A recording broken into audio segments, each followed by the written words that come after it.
दोस्तों इस वीडियो में मैं एक ऐसी हॉरर मूवी को एक्सप्लेन करने जा रहा हूँ जिसकी स्टोरी आपके दिमाग को पूरी तरह से हिला कर रख देने वाली है। इस मूवी को हाल ही में रिलीज किया गया है। इस मूवी का नाम है इमैक्युलेट। तो इस मूवी की कहानी को अच्छे से समझने के लिए आप एक्सप्लेनेशन में लास्ट तक बने रहें और पहली बार अगर आप इस चैनल पर आ रहे हैं तो चैनल को सब्सक्राइब करके हमें सपोर्ट जरूर करें। So without wasting any more time let's start the explanation. इस कहानी की शुरुआत में एक कॉन्वेंट को दिखाया जाता है। इस कॉन्वेंट के अंदर हम एक सिस्टर को देखते हैं जिनका नाम मैरी होता है। सिस्टर मैरी यहाँ पर बहुत ज्यादा डरी हुई होती है। वो ईश्वर से प्रार्थना करती है। इसके बाद वो दीवार पर कुछ लिख के उसे तस्वीर से छिपा देती है। यहाँ पर ऐसा लग रहा था कि मानो सिस्टर मैरी किसी को कुछ मैसेज देना चाहती हैं। साथ ही हम देख पाते हैं कि सिस्टर मैरी ने अपना सामान पूरी तरह से तैयार कर लिया होता है, यानी कि सिस्टर मैरी इस कॉन्वेंट से भागने वाली है। इसके बाद वो मदर सुपीरियर के रूम से मेन गेट की चाबी चुरा कर वहाँ से भागने लगती है। लेकिन इससे पहले कि सिस्टर मैरी यहाँ से पूरी तरह से भाग पाती है, अचानक से पीछे से 4 नन जिन्होंने काले कपड़े पहने हुए होते हैं, साथ ही उनके चेहरे पर लाल कलर का नकाब होता है, वो चारों सिस्टर मैरी को पकड़ लेते हैं। इसके बाद वो उसे बुरी तरह से टॉर्चर करके उसे जिंदा ही जमीन के अंदर दफना देते हैं, जिससे सिस्टर मैरी की तड़प तड़प कर मौत हो जाती है। और इसी के साथ ये सीन यहाँ पर शिफ्ट हो जाता है। इसके बाद हम एक दूसरी सिस्टर को देखते हैं जिनका नाम सिसिलिया होता है, जो कि स्टेशन पर खड़ी किसी का वेट कर रही होती है। दरअसल सिसिलिया एक कॉन्वेंट को ज्वाइन करने के लिए इटली आई होती है। तभी वहाँ पर एक कैंजो नाम का आदमी आता है जो कि सिस्टर सिसिलिया को एक कॉन्वेंट में लेकर आ जाता है। और इस कॉन्वेंट को हमने मूवी की शुरुआत में देखा था। सिसिलिया की मुलाकात वहाँ पर सीनियर मदर सुपीरियर से होती है। मदर सुपीरियर सिसिलिया को देखकर बहुत ज्यादा खुश हो जाती है, लेकिन हम देखते हैं कि उनके बगल में खड़ी एक सिस्टर जिसका नाम इजाबेल है, वो सिसिलिया के आने से जरा भी खुश नहीं थी। इसके बाद इजाबेल सिसिलिया को इस कॉन्वेंट का विजिट कराते हुए उसे इस कॉन्वेंट के बारे में बताती है। इजाबेल उसे बताती है कि इस कॉन्वेंट में उन नन्स का ख्याल रखा जाता है जो नन बहुत ज्यादा बूढ़ी हो गई है, यानी कि जो नन बहुत ज्यादा एल्डर हो गई हैं। और सब कुछ बताने के बाद इजाबेल सिसिलिया को उसका रूम दिखाने के लिए लेकर आ जाती है। और ये कमरा किसी और का नहीं बल्कि सिस्टर मैरी का था। जाने से पहले इजाबेल सिसिलिया को एक अजीब सी बात कहती है। वो उसे कहती है कि तुम चाहो तो यहाँ से अभी जा सकती हो, लेकिन सिसिलिया उसे साफ मना कर देती है। जिसके बाद सिस्टर इजाबेल गुस्से में वहाँ से चली जाती है। इसके थोड़ी देर बाद सिसिलिया के रूम में सिस्टर ग्वेन आती है जो कि वहाँ पर छिपकर सिगरेट पी रही थी। सिसिलिया ग्वेन को यहाँ पर अपने बारे में बताती है। वो उसे बताती है कि मेरा यहाँ पर ट्रांसफर किया गया है। साथ ही हम यहाँ पर सिसिलिया की बचपन की स्टोरी जान पाते हैं कि जब वो बचपन में खेल रही थी तो अचानक से वो एक नदी के अंदर डूब गई, जिसके बाद उसका दिल 7 मिनट तक रुक गया। यहाँ तक कि डॉक्टर्स ने भी पूरी तरह से मना कर दिया था कि सिसिलिया अब मर चुकी है। लेकिन 7 मिनट बाद अचानक से एक मिरेकल हुआ जिससे सिसिलिया जिंदा हो गई। सिसिलिया को ऐसा लगता है कि उस दिन गॉड ने यानी कि जीसस क्राइस्ट ने उसे दूसरी जिंदगी दी थी। इसीलिए सिसिलिया ने एक नन बनने का डिसाइड किया, यानी कि उसने अपनी पूरी जिंदगी अब गॉड को समर्पित कर दी है। इसके बाद हम देखते हैं कि रात के समय सिसिलिया के शपथ लेने का समय हो जाता है। सिसिलिया की मुलाकात यहाँ पर फादर सेल से होती है। यहाँ पर हम जान पाते हैं कि फादर सेल ने ही सिसिलिया को इस कॉन्वेंट में बुलाया है। इसके बाद हम देखते हैं कि कार्डिनल फ्रैंक और फादर सेल सिसिलिया की शपथ लेने की प्रक्रिया को पूरा करते हैं। सिसिलिया कमिटमेंट करती है कि उसने अपना सारा जीवन गॉड के नाम कर दिया है और ना ही वो किसी के साथ अब संबंध बनाएगी। इसके बाद हम देखते हैं कि सिसिलिया वाइन पीते समय फादर सेल से बात कर रही होती है। सिसिलिया फादर सेल को अपनी बचपन वाली बात बताती है कि किस तरह से गॉड ने उसकी जिंदगी बचाई थी। साथ ही सिसिलिया फादर सेल के बारे में भी जान पाती है कि वो पहले प्रीस्ट होने से पहले एक बायोलॉजिस्ट हुआ करते थे। थोड़ी देर बाद हम देखते हैं कि जब सिसिलिया वॉशरूम में होती है तो अचानक से उसे किसी के रोने की आवाज आने लगती है। सिसिलिया उस आवाज को फॉलो करती है और वो देखती है कि रोने की आवाज कहीं और से नहीं बल्कि प्रेयर हॉल से आ रही थी। वो देखती है कि वहाँ पर एक नन जमीन पर लेटी रो रही होती है। लेकिन जैसे ही सिसिलिया की नजर उस नन के चेहरे पर पड़ती है, सिसिलिया बुरी तरह से डर जाती है क्योंकि उस नन का चेहरा पूरी तरह से लाल था। तभी सिसिलिया के पास मदर सुपीरियर आ जाती हैं। मदर सुपीरियर सिसिलिया को एक नेल देती हैं और उससे कहती हैं कि इसी नेल से जीसस क्राइस्ट को क्रूसीफाई किया गया था। सिसिलिया यहाँ पर बुरी तरह से घबरा जाती है, इसीलिए वो वहाँ पर बेहोश हो जाती है। और जब सिसिलिया की आँख खुलती है तो वो अपने आप को कॉन्फ्रेंस रूम के अंदर पाती है जहाँ पर कार्डिनल फ्रैंक एकदम शांत खड़े हुए थे। सिसिलिया उनसे माफी मांगती है और कहती है कि कल रात को मैंने ज्यादा वाइन पी ली थी। लेकिन कार्डिनल फ्रैंक उससे कुछ भी नहीं बोलते और अचानक से अंधेरे में गायब हो जाते हैं। और तभी अचानक से 2 हाथ दीवार तोड़कर सिसिलिया को खींच कर ले जाते हैं, जहाँ पर वो मास्क पहने हुए नन सिसिलिया के साथ एक अजीब तरीके से रिचुअल करने लगते हैं। तभी अचानक से सिसिलिया की आँख खुल जाती है। सिसिलिया अपने बेड पर थी, उसे समझ में नहीं आ रहा होता कि उसने सपना देखा है या फिर हकीकत थी। इसके बाद हम देखते हैं कि सिसिलिया के काम का दिन आता है जहाँ पर उसे बताया जाता है कि किस तरह से एल्डर नन्स का ख्याल रखना है। वो कपड़े धोती है, साथ ही उसे एक टास्क दिया जाता है कि वो खाने के लिए चिकन काटे, लेकिन सिसिलिया यहाँ पर चिकन वाला काम बिल्कुल भी नहीं कर पाती।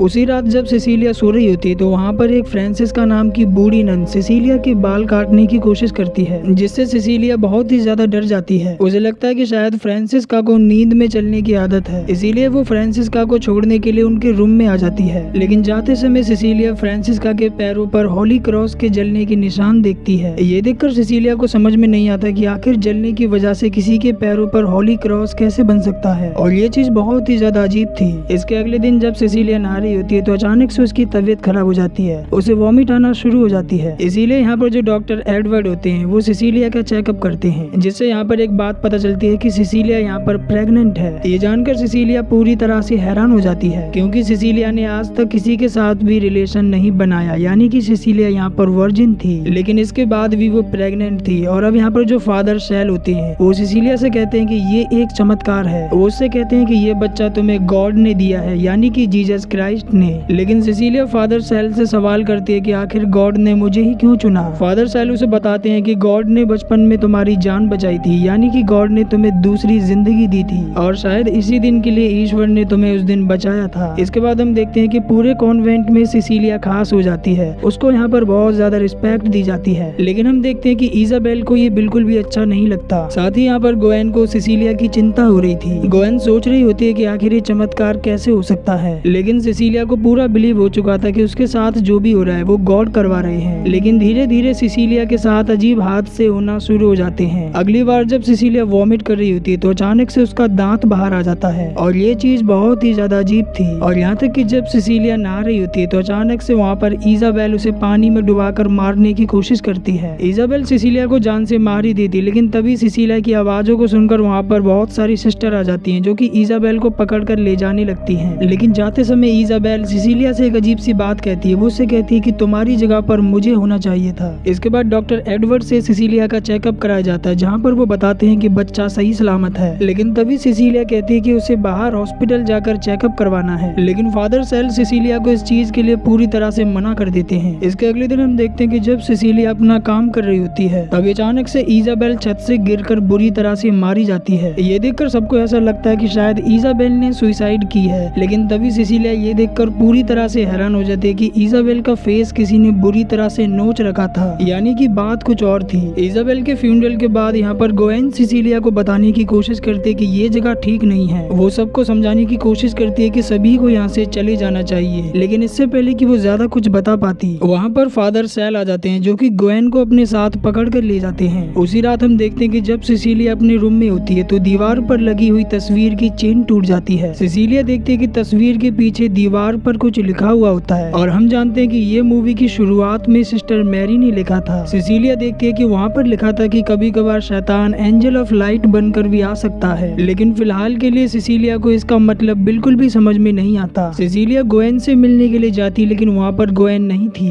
इसी दौरान सिसिलिया को मदर सुपीरियर के रूम से उसके डॉक्यूमेंट वाली फाइल मिल जाती है, जिसे देखकर सिसिलिया यहाँ पर पूरी तरह से हैरान रह जाती है। वो देखती है कि उस फाइल में उसके बचपन वाले इंसिडेंट की न्यूज़पेपर कटिंग रखी हुई थी, और यहाँ पर हमें पता चलता है कि कॉन्वेंट वाले सिसिलिया पर बचपन से ही नजर रखे हुए थे। उन लोगों को सिसिलिया की एक एक बात पता थी, और पूरी प्लानिंग के साथ ही उसे यहाँ पर बुलाया गया था। तभी इसी दौरान सिसिलिया को गोएन की चिल्लाने की आवाज आती है। सिसिलिया देखती है कि वही रेड मास्क पहने हुए नन गोएन की जबान काट रहे होते हैं। इसके बाद वो गोएन को जान से मार देते हैं, क्योंकि गोएन ने सच्चाई बताने की कोशिश की थी। ये देखकर सिसिलिया पूरी तरह से डर चुकी थी। इससे पहले कि वो वहाँ से भाग पाती, अचानक से उसके सामने नन फ्रांसिस्का आ जाती है, जो कि सिसिलिया से कहती है कि इस जगह पर आने के बाद कोई भी वापस नहीं जा सकता। अगली सुबह सबकी आँख खुलती है सिसिलिया के चिल्लाने के साथ। वो जाकर देखते हैं कि सिसिलिया की ब्लीडिंग हो रही होती है। सिसिलिया का यहाँ पर मिसकैरेज हो गया होता है, और आज यहाँ पर डॉक्टर एडवर्ड भी नहीं थे। इसीलिए फादर सेल सिसिलिया को अपनी गाड़ी में डालकर उसे हॉस्पिटल ले जाने के लिए निकल जाते हैं। इनके जाते ही मदर सुपीरियर को सिसिलिया के बेड के नीचे एक मरा हुआ चिकन नजर आता है। ये देखकर मदर सुपीरियर समझ जाती है कि सिसिलिया ने इन लोगों का बेवकूफ बनाया था, ताकि वो किसी तरह इस कॉन्वेंट से बाहर जा सके। लेकिन सिसिलिया का ये प्लान पूरी तरह से फेल हो जाता है, क्योंकि मदर सुपीरियर फादर सेल को फोन करके उन्हें सब कुछ बता देती है। ये जानकर फादर सेल को सिसिलिया पर बहुत ही ज्यादा गुस्सा आ जाता है। फादर सेल सिसिलिया को भागने का एक मौका देते हैं, लेकिन जैसे ही सिसिलिया भागना शुरू करती है, फादर सेल उसे पकड़ पकड़कर वापस से कॉन्वेंट के अंदर ले आते हैं। और अब यहाँ पर फादर सेल सिसिलिया को पूरी सच्चाई बताते हैं कि आखिरकार यहाँ पर क्या चल रहा है। वो सिसिलिया को वही होली नेल दिखाते हैं जिससे जीसस क्राइस्ट को क्रूसीफाई किया गया था। फादर सेल सिसिलिया को बताता है कि जब ये नेल उन्हें मिली थी तो इस पर जीसस क्राइस्ट के डीएनए और टिश्यू थे। और जैसा कि फादर सेल ने सिसिलिया को बताया था कि वो पहले एक बायोलॉजिस्ट हुआ करता था, इसीलिए फादर सेल ने जीसस का डीएनए उस नेल से निकालकर कई सारी सिस्टर्स को प्रेग्नेंट किया था। और ये एक्सपेरिमेंट फादर सेल इसीलिए कर रहा था कि जो बच्चा इस एक्सपेरिमेंट से आएगा वो जीसस का एक रूप होगा। और अब सिसिलिया इस कॉन्वेंट और फादर सेल की सच्चाई जानकर पूरी तरह से चौंक जाती है। इसके बाद फादर सेल सिसिलिया को अपने सीक्रेट लैब के अंदर लेकर आता है जहाँ पर बहुत सारे मरे हुए बच्चे होते हैं। फादर सेल सिसिलिया को बताता है कि वो लोग ये एक्सपेरिमेंट कई सालों से करते आ रहे हैं और किसी भी सिस्टर पर ये एक्सपेरिमेंट पूरी तरह से काम नहीं किया, लेकिन सिसिलिया के साथ ही एक्सपेरिमेंट काम कर गया जिससे वो बच्चे को जन्म देने वाली है। साथ ही हमें यहाँ पर पता चलता है कि सिस्टर गोएन को इसीलिए मारा गया था क्योंकि उसने सच्चाई बताने की कोशिश की थी। और हम ये भी जान पाते हैं कि सिस्टर इजाबेल ने कोई भी सुसाइड नहीं की थी बल्कि उसको रास्ते से हटाया गया था क्योंकि सिस्टर इजाबेल ने सिसिलिया को जान से मारने की कोशिश की थी जिससे वो बच्चा भी मारा जाता। लेकिन गलती तो सिस्टर सिसिलिया ने भी की थी जो की थी यहाँ से भागने की। इसीलिए फादर सेल सिसिलिया के पैरों पर जलता हुआ क्रॉस लगा देता है, ठीक जिस तरह के जलने के निशान सिसिलिया ने नन फ्रांसिस्का के पैरों पर देखे थे। यानी कि नन फ्रांसिस्का ने भी यहाँ से भागने की कोशिश की थी। फिलहाल के लिए सिसिलिया को एक रूम के अंदर बंद कर दिया जाता है। हालांकि वो अपनी हेल्प के लिए चिल्लाती है लेकिन कोई भी उसकी मदद नहीं करता। सिसिलिया को तभी बाहर निकाला जाता है जिस दिन उसका अल्ट्रासाउंड होना था जहाँ पर उसके पास मदर सुपीरियर भी थी। इसी दौरान डॉक्टर एडवर्ड फादर सेल से कुछ बात करने के लिए बाहर चले जाते हैं जिससे यहाँ पर सिसिलिया को एक मौका मिल जाता है। सिसिलिया पास में रखे हुए होली क्रॉस से मदर सुपीरियर के ऊपर अटैक कर देती है जिससे उसकी मौके पर ही मौत हो जाती है जो कि वो डिजर्व भी करती थी। इसी दौरान सिसिलिया का वाटर ब्रेक हो जाता है लेकिन वो जैसे तैसे करके अपना अगला शिकार करती है जो कि कोई और नहीं बल्कि कार्डिनल फ्रैंक होता है। कार्डिनल फ्रैंक को मारने के बाद सिसिलिया उस रूम के अंदर आ जाती है जहाँ पर होली नेल रखी हुई होती है। सिसिलिया उस होली नेल को लेकर सीधा सीक्रेट लैब के अंदर आ जाती है। किसी और के साथ ऐसा ना हो इसीलिए सिसिलिया पूरी जगह पर वहाँ पर इथेनॉल डाल देती है। लेकिन इससे पहले कि सिसिलिया आग लगाती वहाँ पर फादर सेल आकर उसे रोकने की कोशिश करता है लेकिन सिसिलिया फादर सेल को अंदर ही लॉक करके आग लगा देती है। और हम देखते हैं कि फादर सेल अभी भी जिंदा होता है। वो फायर एक्सटिंग्विशर से आग बुझाकर बाहर आ जाता है। वहीं हम देखते हैं कि सिसिलिया अपनी जान बचाने के लिए कॉन्वेंट के तहखाने में आकर छिप जाती है जहाँ पर वो सिस्टर गोएन की डेड बॉडी देखती है जिसे देखकर वो पूरी तरह से डर जाती है। इसी बीच फादर सेल भी वहाँ पर आ जाता है जो कि सिसिलिया को ढूंढ रहा होता है। वो गुस्से में सिसिलिया को आवाज लगा रहा होता है। इसी दौरान सिसिलिया को बाहर जाने का रास्ता मिल जाता है लेकिन इससे पहले कि सिसिलिया बाहर जा पाती वहाँ पर फादर सेल आकर सिसिलिया को पकड़ लेता है जो कि उसके पेट को काट कर बच्चे को निकालने की कोशिश कर रहा था। और तभी सिसिलिया उस होली नेल को फादर सेल के गर्दन में घुसा देती है जिससे फादर सेल का यहीं पर अंत हो जाता है। इसके बाद सिसिलिया फाइनली बाहर आ जाती है जहाँ पर वो अपने बच्चे को जन्म देती है। हालांकि हमें बच्चे को दिखाया नहीं गया लेकिन बच्चे की रोने की आवाज को सुनकर हम समझ पाते हैं कि ये बच्चा शैतान का बच्चा है क्योंकि उस नेल से जीसस को क्रूसीफाई तो किया गया था लेकिन उस नेल से जीसस क्राइस्ट को बहुत ज्यादा दर्द और पीड़ा सहनी पड़ी थी जिससे ये बच्चा पूरी तरह से एंटी क्राइस्ट पैदा हुआ। सिसिलिया पास ही में पड़े हुए पत्थर से उस बच्चे को खत्म कर देती है और इसी के साथ ही मूवी यहाँ पर एंड हो जाती है। तो दोस्तों ये थी इमैक्युलेट मूवी की स्टोरी। आई होप कि आपको अच्छी लगी होगी और अगर आपके मन में मूवी से रिलेटेड कोई भी डाउट है तो आप इस वीडियो में कमेंट कर दीजिए ताकि मैं आपके सभी डाउट्स को पूरी तरह से क्लियर कर सकूं। तो जाने से पहले वीडियो को लाइक और चैनल को सब्सक्राइब जरूर कर देना। तो मैं आपसे मिलूंगा किसी और वीडियो में। Take care, love you all and keep support.